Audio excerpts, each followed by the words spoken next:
Hey everyone, in today's video I'm going to go over a couple of popular entry-level or budget low power available optics or LPVOs.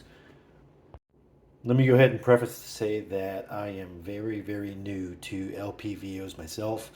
I am very uneducated when it comes to them. I have always been a red dot guy, so whether it be aim points or Holosuns or EOTechs, I'm a huge EOTech fan, and even ACOGs.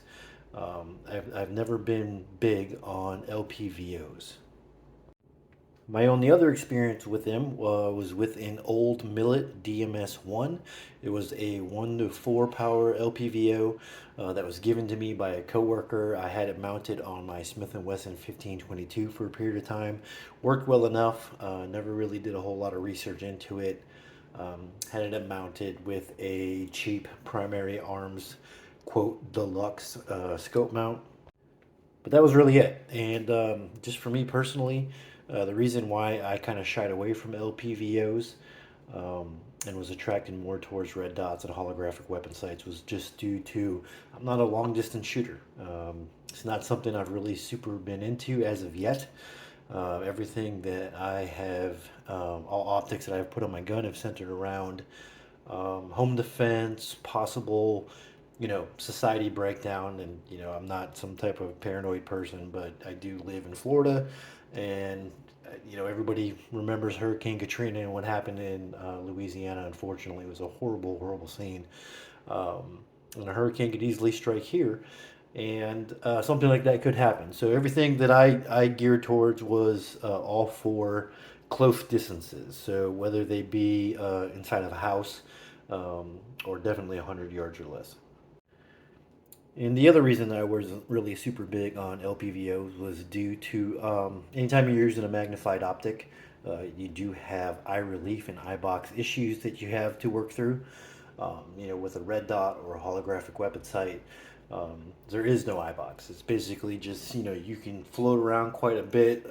Eye relief is unlimited, so whether it be right up against your eye or at arm's length, you can always get that sight picture with the red dot or with the holographic reticle. Um, there was no worrying about it. Anywhere that it really is the fastest that you can possibly get as far as a weapon sight. And then also, when it comes down to LPVOs, cost comes into a factor. Now, there's many different brands and options available out there that range from very inexpensive to maybe a couple $100s, all the way up to thousands and thousands of dollars. And for me personally, I'm not really I'm not really one of those people that likes to buy cheap stuff. Even if it works okay for my purposes, it just doesn't seem to sit well with me. This is a weird, internal hang up that I have. And when it comes to LPVOs, I think that, for the last few years, the Vortex Razor has really been, um, it has really been kind of like the gold standard when it comes to LPVOs because they are very great. And they're also not, they're not very expensive in comparison to other offerings, but they're still very expensive. Depending on what generation you get, you can get a second gen 1 to 6, the E model, which is the lighter model. They go for about 1250, $1,400, or if you get the latest and greatest Gen 3, which is a 1 to 10 power, that's going to go up quite a bit, pretty much almost double or maybe even a little bit more. But recently, a friend of mine, he picked up a Swamp Fox 1 to 8. I don't remember the exact model number. And he put it on a 14.5 build that he did. And we went to the range and I shot it, and I was pretty impressed with it. And let me also add that a couple years ago I did really get into magnifiers. I did kind of shy away from them for a while also, but then I started with the Holosun HM3X, which I believe the model number is, and then had the Trigicon MRO 3 power magnifier, and then eventually got into the EOTech G33 and 8.3X mag. And I do have a couple of those. I do run a magnifier G33 on my IWI SAR to Vorsar, and I also run one on my 13.9 build, which I have behind an 8.H2. And then I am still also running my 8.3x mags, even though it is a little bit dated. Having the ability to reach out a little bit further to make positive ID, that's aided by having some extra magnification, is definitely something that I can appreciate. So after trying my friend's LPVO in person, um, I started thinking a little bit more and more about, trying something a little bit different.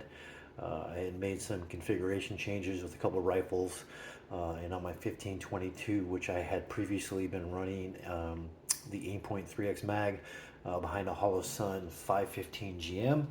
I moved that on to another rifle, and I decided, when trying to think about what I was going to get to replace it, I thought that, hey, why don't I try another LPVO, maybe something a little more up to date than the old Millet DMS1 that I previously had on it a couple years ago.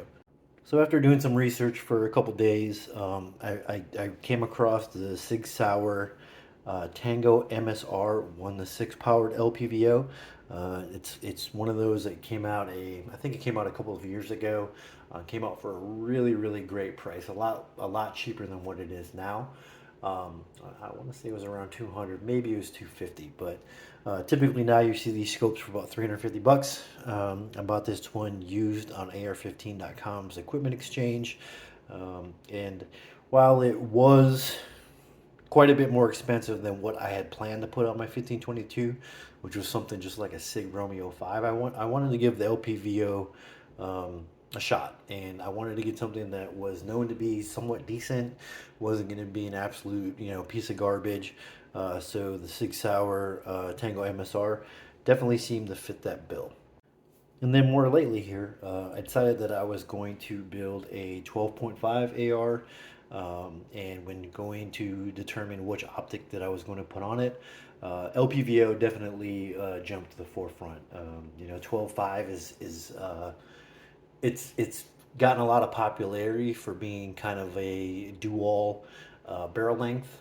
Still nice and compact enough for close quarters, but it still carries enough velocity to do some damage, and you can still get some distance out of it. I know that recently Classic Arms, they did a video that compared various barrel lengths, and very surprisingly, going from 12.5 to 14.5, there was no difference in velocity between the 2 inches in barrel. But in comparison, if you were to go between a 12.5 and say a 10.3, like the Mark 18, there's hundreds of feet per second that are lost going down to a 10.3 compared to a 12.5. It's very interesting results. So when looking for an LPVO for this 12.5 build I'm doing, I'm using nicer parts on this one, so I wanted to get a better optic. The first one that did come to mind, I mentioned, was the Razor Gen 2 1-6. And then one of the other ones that I looked at was the Night Force NX8, which is a 1-8. They're pretty close in price points. On eurooptic.com, you can get a showroom demo, like new showroom demo. I want to say it's like $1260 for the Razor E, and then I think it was about $1,500 or $1,499 for the Night Force NX8. So while I went on some of the forums to ask some opinions comparing the Razor and the NX8, I got a lot of direct input on both of those, but quite a few people kept mentioning the Vortex Viper PST Gen 2, which is what I have here. And just like the Sig Sauer Tango MSR 1-6, same power, both have 24 millimeter objectives, both have 30 millimeter tubes. So these two LPVOs, considering they are the only ones that I have and really have experience with outside of my Millet DMS1, this is what I'm going to be talking about today, because while there's many different options out there which could be considered entry level or budget LPVOs, in the short amount of time that I have been doing some research on them, going on the forums, digging around, doing Google searches, the Tango MSR series along with the Viper PST are two that come up very often. So I kind of want to center this video talking around those two, not just because Those are the only ones that I currently have in my possession. And then I'm also going to talk a little bit about how they compare to red dots, and also magnifiers. So with both of these, not so much the optic I'm going to put on my 1522 because it's not something I would really truly use in a defensive scenario, but a lot with the Viper. My real usage for it, is I wanted something that could be used more like a red dot that has the ability to zoom in, not so much a scope that I want to be able to hit things at a distance.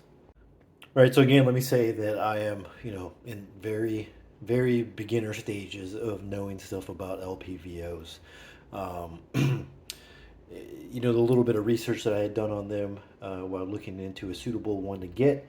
Um, first place I hit was Google, and then of course the internet forums. So AR15.com, some of the gun groups on Facebook. And I'm sure I don't have to tell anybody that a lot of times that while there is valuable information and opinions there, there is also a lot of conjecture, and what is probably some people who really don't actually know what they're talking about. When at least when it comes to this discussion in LPVOs, I definitely fall into that latter field. So the real purpose of this video is it's not so much a comparison between the Tango MSR and the Viper PST. It's more so what somebody, just a layman, just a regular dude, that's looking for a decent LPVO, or any LPVO, who is typically just used to running red dots or holographic weapon sights. I just want to share some of my insight of what I've learned, and then also what I know about, what I've figured out and found out about LPVOs, and in particular these two optics. Okay, so first up, I'm going to talk about the Sig Sauer Tango MSR 1-6. I do also want to say that I'm not going to get into super technical details when it comes to the length, the size, the weight between the two optics. Lots of videos out there already kind of compare, maybe not necessarily the two, but review them individually. Along with, you can just go to the website and see that information yourself. They are very similar in size. It is hard for me to judge the weight because, as you saw in the video, both of them are currently sitting in mounts already, and they make heavier mounts, they make lighter mounts, and then also on top of that, on the PST, I already have the Holosun 509T mounted on top of it, which is adding some weight. So going to the Sig Sauer, this option came out a couple years ago. If anybody doesn't know, Sig Sauer recently won a huge contract with the military with their Sig Tango 6T, which again is also a 1-6 power variable. Very similar in specs when it comes to this, just dimension wise, along with the objective diameter and the zoom capability being 6 power. So you could almost call this just the cheaper version of the 6.2. That may not be super accurate information, but again, from what I found out and read about, it pretty much is. So again, the MSR 1-6, the great little optic. Comes absolutely feature packed. So that's one of the big things besides the scope's performance itself. This again at $300, roughly $300, maybe a little bit more at other places, already comes with a mount. So when you have an LPVO, it is only going to be as good as the mount that you have it in. So like I mentioned with my old Millet DMS1 using the Primary Arms Deluxe scope mount, I'm sure it probably wasn't really super stable or capable of taking much abuse. But with the Sig MSR, it comes with a very nice mount. As you can see, it's machined very nicely. It is definitely very beefy. One of the things that's nice about it, as you can see here, is it gives you the torque values that you need to clamp this down to the top of your receiver, and then also gives you the torque values to secure the screws, scope caps, scope mount caps. In addition to that, one of the nice features here is that they add this line here along the length of the scope, so you know if it's level or not. So anybody that's zeroed a scope before knows it can be very frustrating as you lay it on top of your gun and you're sitting there trying to twist it to make sure it's absolutely level. I know that can be easily answered with using a level itself, laying it across the top of your receiver, and then maybe the top of the turret cap. But Sig has made it very simple by just simply adding a line. Line that up with your the split in your mount, and you're pretty much for the most part good to go. In addition to that, it comes with these lay flat scope caps. I am not a huge fan of scope caps myself. They always seem clunky for the most part. Most scope caps sit something like this. It is very nice that the ones that come on the Sig is they do lay relatively flat to the optic. And again, it is one of those things that is included. Like all LPVOs, typically the illumination setting is on the side over here. When it comes to this particular scope, it goes everywhere from 1 all the way up to 11. Takes a common CR23 battery, I'm sorry, CR2032 battery, like most LPVOs do. And then of course you have elevation on top and windage on the bottom. Turrets themselves are pretty low profile. They don't stick up too much.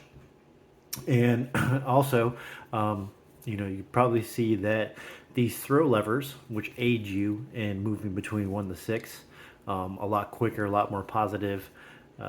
This is something that comes included with the Sig Tango MSR. So as you see here, they have a threaded hole for the lever itself, and if you want to take it off, you don't have to run it. You will have an open hole, or you can go ahead and screw the threaded throw level back into it. Definitely a very nice little feature.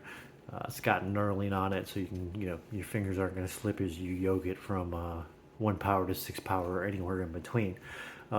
Additionally, as you see here, the adjustment has a small, not carbon fiber, fiber optic, I'm sorry, I don't know why I can think of that. Fiber optic rod in there, which shows as you look up from the scope, it's a very quick reference to see what power that you are on when it comes to any adjustment that you may possibly on.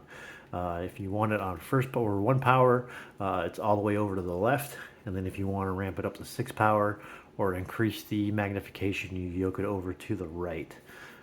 So definitely feature packed. The reticle itself, I don't know if you're going to be able to see it in this video. I am going to post some pictures and some videos in this video that shows clearer pictures of it, but the reticle has kind of like a horseshoe, which really aids in fast target acquisition. One of the other things when it came to LPVOs is that I found out there's tons of different reticles out there. Whether they be in MRAD or MILS or MOA or whatever feature they may possibly have, and it just absolutely blew my mind. Again, I'm not used to shooting at a distance or anything like that. I use Kentucky windage when it comes to using my red dots. So I didn't really pay much attention to what type of reticle is used on what.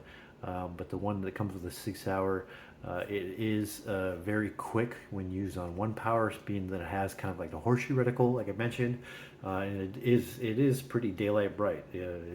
Very impressive. I know that's one of the other things with LPVOs that people complain about. Some have better and some have worse when it comes to actual daylight bright settings. So when you are on 1 power and you want to use that LPVO like a red dot, some are better at it than others. The Razor, again, is one of those gold standards that has what they call nuclear bright daytime visibility. The NX8 and a lot of the Night Force optics are share that same reputation, whereas other optics such as the EOTech Voodoo, at least their first gens, their 1 to 6, are known to be pretty disappointing that you can't really see them in daytime. So in summary, the Tango MSR 1 to 6, $300, buy yourself a really decent optic that is pretty well regarded, at least in consideration of not being considered just an absolute piece of garbage. Nice fit and finish. Comes with a scope mount. This one here I believe is a 1.57. Definitely daylight bright. Also comes with lay flat scope caps. All of this stuff and throw lever for around $300. One last thing that I did want to touch on was, when it comes to choosing any products, a customer service is one of the big things that people take into account when choosing a product. God forbid that something goes wrong with your product, or you get a defective one from the factory. I mean, everyone just wants quick and clean resolution to get the product that they want in hand, that they paid their money for. So, as I mentioned, I bought this one used. When I did, it did not come with the Sig Sauer scope mount that it typically ships with from the factory. It did have this Aero Precision Ultralight SPR mount. Really, I really wanted the Sig Sauer mount that came with it. I just really liked the way it looked. So I contacted Sig Sauer, and I admit I did say a little white lie. I told him that I bought the optic secondhand, but that the scope mount itself was broken, and I was wondering how I could get a replacement. So, in all honesty, I did. I didn't expect anything for free. I was hoping that they would be able to provide me with an option to buy a scope mount, preferably though at a discounted price, being that I already had the scope. They do have them on their website. I want to say that they're over $100, but they're out of stock. And everything that I searched for in Google, I couldn't find anything that was in stock. But I definitely didn't want to pay $100 for the scope mount itself, even though that is pretty inexpensive when it comes to a scope mount. Lo and behold, talked to the gentleman on the phone. Contacted their customer service first through email, a link on their website. They deferred me to the optics department in particular and gave me a phone number. That did irritate me a little bit. It felt like they were just kind of passing me around, and I didn't call right away, but I did eventually, because I figured, what do I have to lose, right? So gave him a call, talked to a gentleman in person, and I told him that story, and he actually just sent this out to me for free. Definitely wasn't expecting that. Very much appreciated that. I don't know what would happen if I were to say the scope itself were broken or whatnot, but that is my experience with Sig's customer service. Okay, moving on to the Vortex Viper PST Gen 2, 1 to 6. Just like the Sig Tango, 30 millimeter tube, 24 millimeter objective, and then a 1 to 6 power range. So as I mentioned previously in the video, the Razor was the one that I was looking for. The Viper PST Gen 2 was one that was recommended by several people who owned both, or at least had some experience with both of them. And I kept hearing over and over and over again that the Viper PST is basically 90% of what the Razor is, with less than half, or about half the price tag. So definitely caught my attention. But like I said, my intent for this LPVO was to put it on the 12.5 build that I'm doing, which has a little bit more premium parts on it. So I was hesitant to put the cheap-end Razor on my gun. Definitely wrestled around with that a little bit, but when it came down to it, I like to shoot. I enjoy shooting. But I am not a professional. I don't rely on my gun to, I don't expect it to be banged around quite a bit. Well, I definitely don't want to buy garbage. You're talking about a lot of money. This scope itself is about $600. So it is about half the price of what you may be able to pick, well, actually a little less than half the price of what you'll be able to pick up a Razor for. I think the biggest comparisons or details about the differences between the Viper PST and the Razor, a couple people actually said the only thing that you're getting is that the Viper is black and the Razor is that weird burnt bronze or burnt flat dark earth color that they have. That was about it. That is absolutely not the case. It is very similar though. But let's talk about the scope itself. So like I mentioned, these are about $600. Again, not exactly chump change, but a lot less money than the Razor, but also twice as much as the Sig Tango MSR. But unlike the MSR, this does not come with a scope mount. It also does not come with the throw lever. So start off with the throw lever because that's cheaper and a little bit easier. You know, there is some made by MK Machining, I believe the name of the company is, that makes 3D printed. I believe they're 3D printed throw levers, but they're pretty bulky. But they are a bit cheaper. I think they range about $20-$25. This is the offering, the actual Vortex offering itself, and it's $60. So you're gonna, if you want the throw lever, which really, you know, with the Viper PST, it's pretty stiff when you're going to make adjustments to this. It's got some stiffness to it, and then of course you're gonna have to, if you saw me working that, you would have to make several adjustments with your hand as you move through the travel. Whereas when you have the throw lever, you can just pretty much grab it and throw it over, grab it and throw it over. So there's added cost. If you want the throw lever, now you're up to about $660. This one in particular I bought from Euro Optics. They had it listed as a like new showroom demo. That was $100 off, so $500 with free shipping. I definitely couldn't complain about that. So $560 for this optic. But getting into the optic mount itself, so many different offerings out there with a wide range of price points when it comes to a scope mount. But like I mentioned before, your scope, whatever you choose, is only going to be as good as the mount that you choose to put it in. So typically LPVO mounts, quality mounts, you're going to be spending a couple $100, maybe even a few $100, depending on the model that you go with. I know offerings from Geisley, from Unity Tactical, Scholarworks. Those are definitely some very popular options, very robust, but they're pretty expensive. This one in particular that I have, this is the Knights Armament. I don't remember the exact model. I want to say it's like the EE Mod 1 or something similar to that. Brand new, at least from what I've seen on the market. These things go for about $375 to $390, and that is just for the scope mount itself.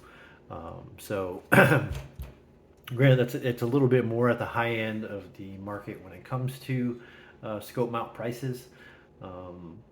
But the only reason I really even went with this one is because, again, I got it used on AR15.com's Equipment Exchange. A guy was selling the mount, the scope caps, which has, you can see threaded holes here, which are made to be able to put the Knights Armament mounting plate for the RMR.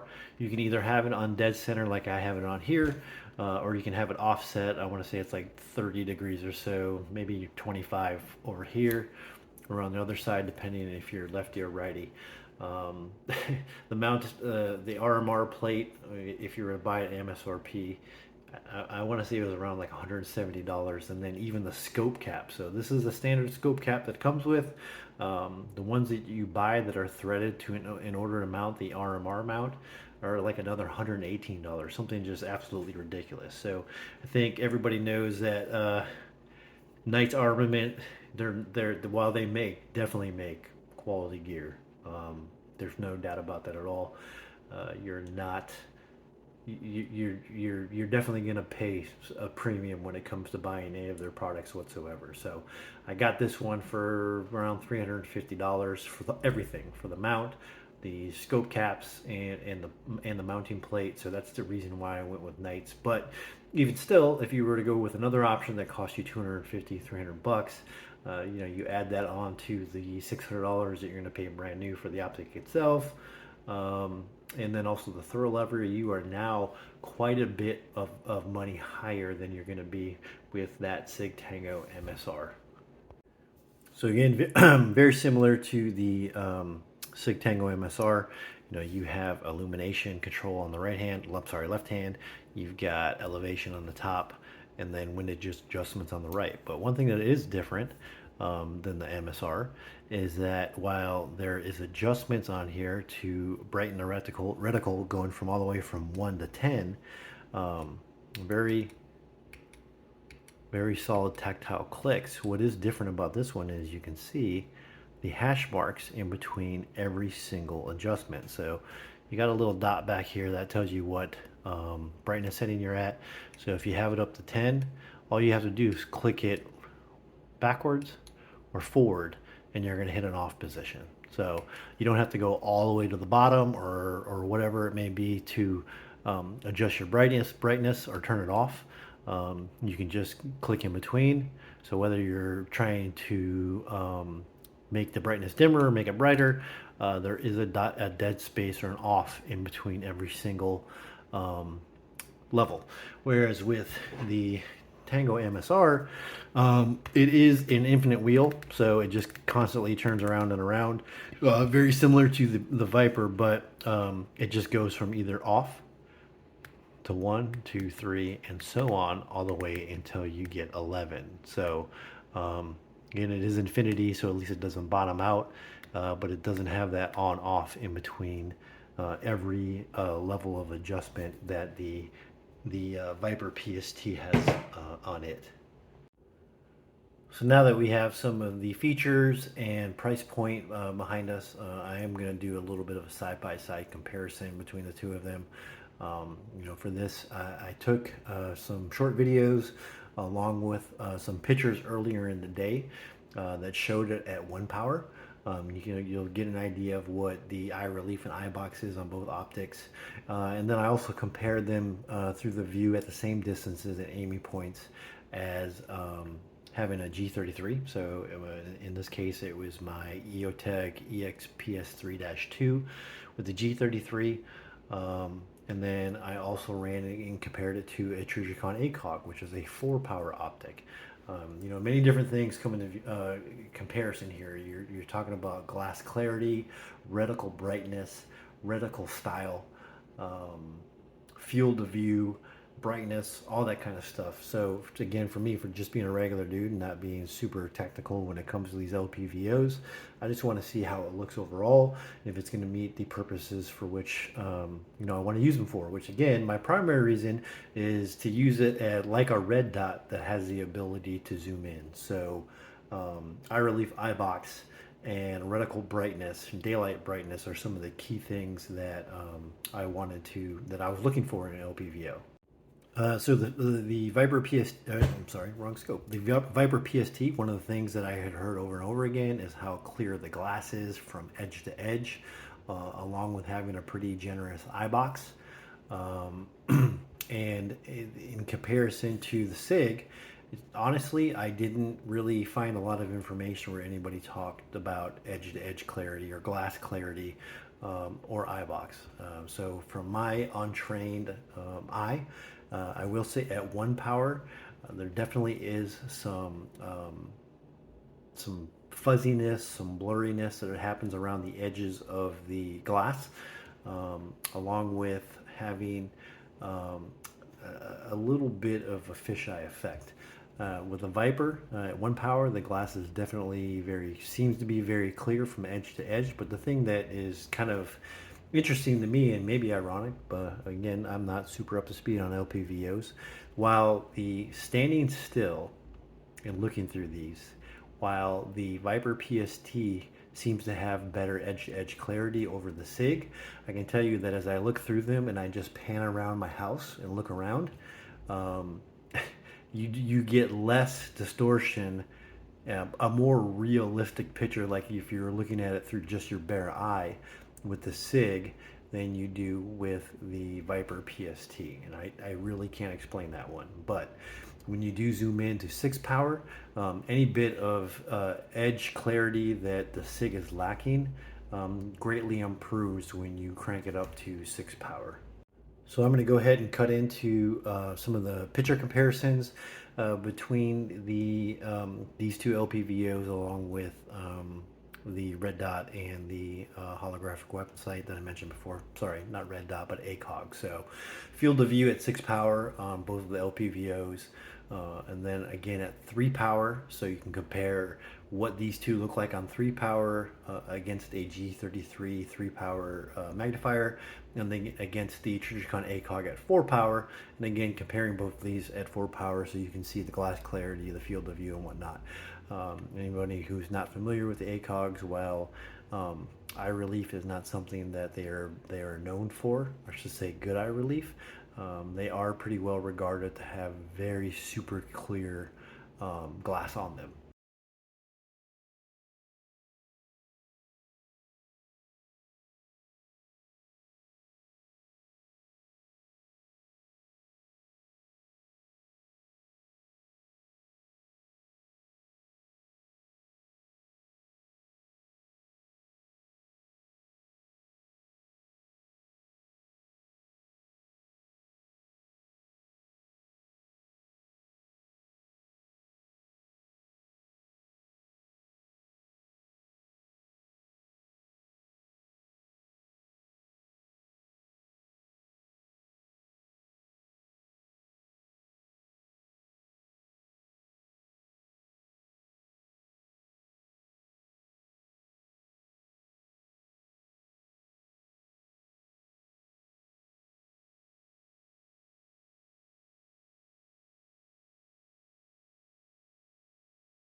So now that you've seen some of the side by side comparisons between these two LPVOs along with a magnifier, um, I did not include any shots of a view of EOTech um, running at 1 power because I mean I think everybody knows has a pretty good idea of what it looks like, whether it be EOTech with a holographic weapon sight or any type of red dot when looking through them as far as the field of view. Like I mentioned in the beginning of the video, eye relief is absolutely unlimited and there are no eye box concerns. So a couple things to keep into consideration when it comes to um, choosing an LPVO or choosing an LPVO versus a red dot or a holographic weapon sight, or if you want to make the jump from the latter into the LPVO market.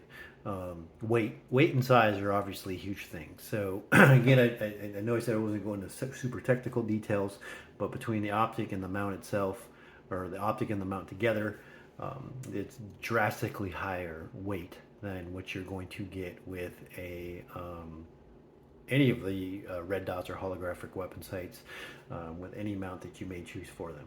I do want to touch base real quick on having the option of having a red dot sight as a backup to your LPVO. One of the great benefits of this is that a lot of times people will either have this thing down to 1 or cranked up to 6. So if you are cranked up to 6 and you want to leave it there, having a red dot additionally to the LPVO gives you the ability to do both. So you'll be able to quickly snap up your gun and see things through 6 power, or if you need a quick snap of something at 1 power, you've got the red dot option there. So again, I have the Holosun 509T here, which is a closed emitter, which is something that I really wanted, versus over something like an RMR or a 508T or a loop pulled Delta Point Pro. But I know the piggyback option, which is, I actually have a RMR piggyback on top of my ACOG, but the ACOG does not sit at a 193 center line, such as this nice armament scope mount. So when I'm going to look through this and I have this mounted on the gun, you can't even put your chin on the buttstock. It is really, really high. But at the same time, I kind of like it. I like it because your head is almost perfectly straight up. And some people say, oh well, that's absolutely useless because it's just sitting too high. You got to have cheek weld. You got to have at least chin weld. Well, think about guys who run infrared laser aiming devices with night vision goggles.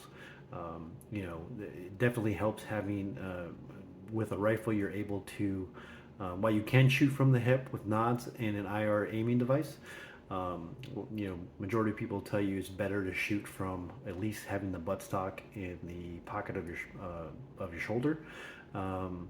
But they do pretty much have a heads up position while looking down at their target, just lining up their infrared dot under their target, and not looking through an optic body. So this is very similar and used that way. And I got to be honest, it's kind of growing on me a little bit, but even still, I did offer Arisaka. They offer an offset mount, which is a separate mount that picks up 3 pick rail sections, and it's kicked off to the side. It's fully ambidextrous, so you can either kick it off to the left side if you're lefty like me, or kick it off to the right hand side. And they offer many different plates for the different miniature red dots that are out there, or even if you want to put something larger on there like a T2 or an H2 or a Hall of Sun, or a Sig red dot on them. I am not a fan of having that large of a red dot as a backup. I definitely do want to stick with a miniature.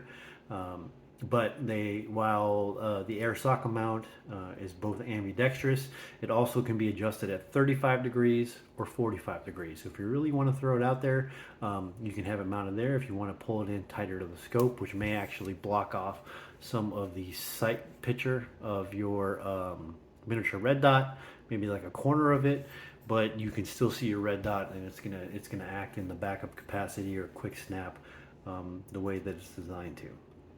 Getting back to the original point that I was starting to make was, is an LPVO for you, or do you want to jump over from magnifier?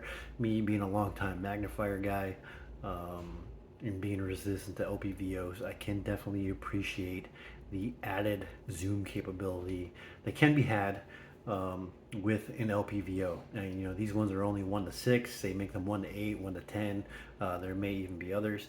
Even when it comes to magnifiers, though, the G45 offered by EOTech, I believe, is a 5-power magnification magnifier. Vortex themselves, they have also come out with a 6-power magnifier, flip-to-side magnifier. And I think Aimpoint had one years ago but pretty much everybody agreed that it sucked. So, weight, speed, able to zoom in, glass clarity, eye box, all those things that really come into play when deciding which magnified optic you want to go with. It's something that you're really going to have to play with for yourself, because it's not for everybody. Some people love them, some people hate them, some people say they're meh. Lots of people will say, especially in my case where I don't plan on shooting on anything closer than or further than 200 yards, like that the house was in my video there, and some of the pics. Again, being able to shoot further is not the only advantage of having a higher magnification range, but positive identification is a big one too. So if you're looking through a red dot alone at 1 power, shooting at something at 200 yards away, that can be a difficult shot. When you have the ability to have 3 power 4 behind it, definitely helps a lot. And then adding an additional 2 power levels up, going to 6x, it's huge. It makes a really big deal, and that's only going to 1 to 6. Lots of options now have gone to 1 to 10, 1 to 8, so that gives you even more power. So is an LPVO right for you? You're gonna have to try one out and figure it out. The point of this video was to give a little bit of comparison between the two with my thoughts and what I have learned over the last few weeks of really kind of digging into LPVOs. So hopefully that can aid into anybody who's in a similar situation. Um, any type of help that my videos provide, I'm happy for. So thank you for watching this video. I do just want to make a quick mention that, since just a couple episodes ago, I mentioned how we had hit 200 subscribers. And again, very, very modest following, but I appreciate all of you.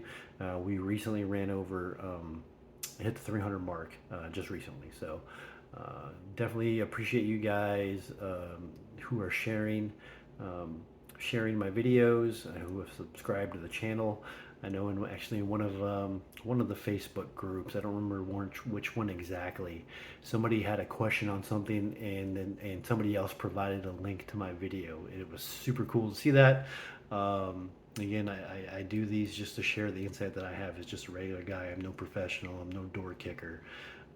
But thank you very much for your views and your subscriptions. So if you like this video and you want to see more content like this, I make them as often as I can, along with the equipment that I come across and gear that I come across.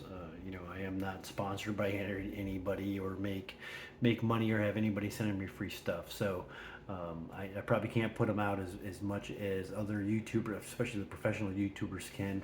I do still have a 9 to 5 and a family and whatnot. So again, thank you very, very much. Hope you enjoy the video.